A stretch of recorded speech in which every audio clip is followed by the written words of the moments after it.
Here is the information from AntonioMargheriti.com associated with this particular film, 1976's rather enjoyable Death Rage. This is translated via Google from Italian, bear with us.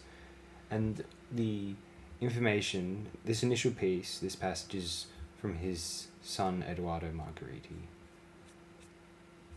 Antonio liked this film and made it willingly. He had a splendid working relationship with Yul Brynner and Massimo Ranieri, and remained in contact with both for a long time despite no longer having the opportunity to work.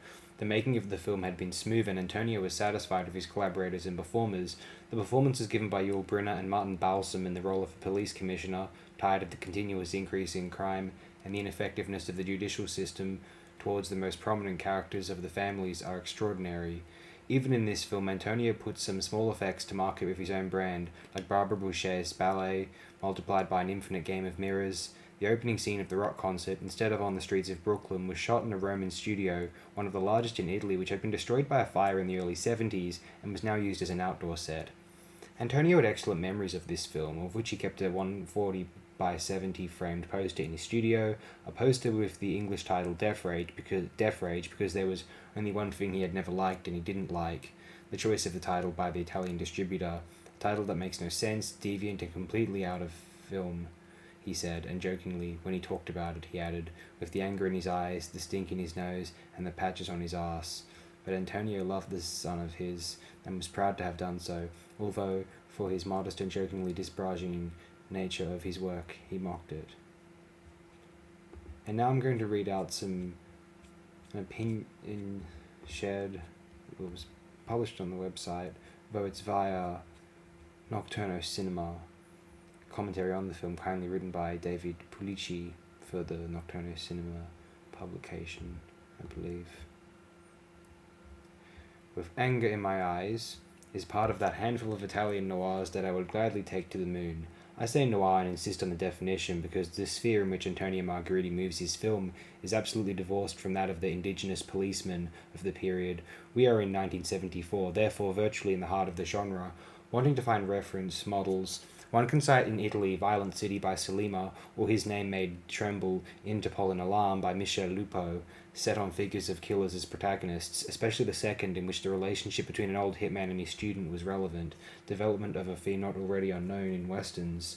While looking at the international panorama, the most pertinent example is undoubtedly The Mechanic 1973 by Michael Winner, with the killer Charles Bronson, who provided the education of a disciple, Jean Michael Vincent, only to come by the latter he was screwed, liquidated and replaced within the organization, but not without post-mortem revenge. Winner, the final part of which was set in Naples, offers more than one trace to the screenplay of With Anger in My Eyes, which bears the signature of Pierluigi Andreani and Leila Bongiorno, but the opening credits also credit Giacomo Furia. In the Italian version, and that of certainly Don Gazzaniga, if it is not an IMDb hoax, in the American copy, moreover, the two edits, otherwise identical, differ only in the location of the pre-opening credit scenes. It's funny, Michael Winner's The Mechanic, supposedly the influential Charles Bronson hitman film, but Violent City by Sergio Salima, the Italian production, precedes it by a few years, interestingly enough. Anyway.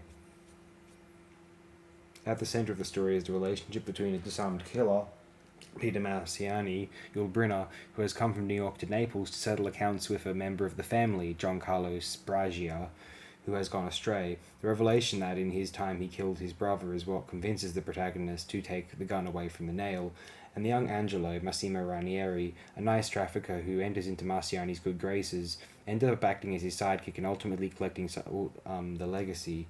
Also contributing to the plot is a stripper, Anna, Barbara Boucher, who apparently hated Brynner to the point of sending him a bouquet of flowers that the actor hated to the set, who breaks into the rocky heart of the hitman, a police commissioner, Martin Balsam, a helpless spectator of the various massacres, and a ploy that seems borrowed from the Argentine thrillers of the moment. Brynner is played to hallucinations, during which he relives the scenes of his brother's murder, without, however, being able to focus on a particular which will prove to be decisive, and which takes up an idea already contained in Profession Assassin. Margheriti is very inspired, and you can understand it immediately. The first quarter of an hour of the presentation of Marciani is directorially a continuous flow of energy. The two bosses who talk about him, characterizing his infallibility, from the flashback that shows it work like a shadow during the pop concert in which he nails the victim, then the contact and the engagement with the dazzling exchange of words between the counselors and Marciani, who was fishing under the Brooklyn Bridge. You have been lucky. Luck is something that has nothing to do with fishing. To conclude with the opening credits, punctuated by the score by Guido and Maurizio De Angelis, which show the killer already on site in Naples and ready for work. The film will then be all about Brinner, dressed only in black, cold, detached, absolutely self-possessed. The killer has the power of an oxymoron in a picturesque city, full of colours and sounds, knowing that the man arrived in Italy less to complete a contract on behalf of his bosses than to finally take revenge. His determination and ruthlessness is increased, and in the course of history, Marciani, more of the past, he will kill unarmed adversaries without batting an eyelid. Borelli in the subway, Gilberto Galimberti in the cemetery, in a very crude scene that for a moment short-circuits identification, and even Angelo, who witnesses the execution, is stunned. Consistent with the noir register, the violence and action gradually dissolve into the melancholy and inevitability of Marciani's destiny. Once again, the De Angelis brothers' soundtrack plays a fundamental role, and the twister at the end, the discovery of the true instigator of the brothers' murder, the handover to Angelo and the ensuing settlement of accounts on the other side of the ocean, is the bitter and just seal of the story. Further proof that Margheriti's eclectic technique could successfully adapt to any style and genre. It's a shame that the collaboration of Yul Brynner did not continue as was planned, with a film to be shot in Africa, which should have seen him as the protagonist in the role of a hunter. We'll close there. Next time we'll be talking about The Squeeze, not the Mike Lapton film, Antonioni's 1978 film starring Lee Van Cleef. Thanks again, everyone. I appreciate it very immensely.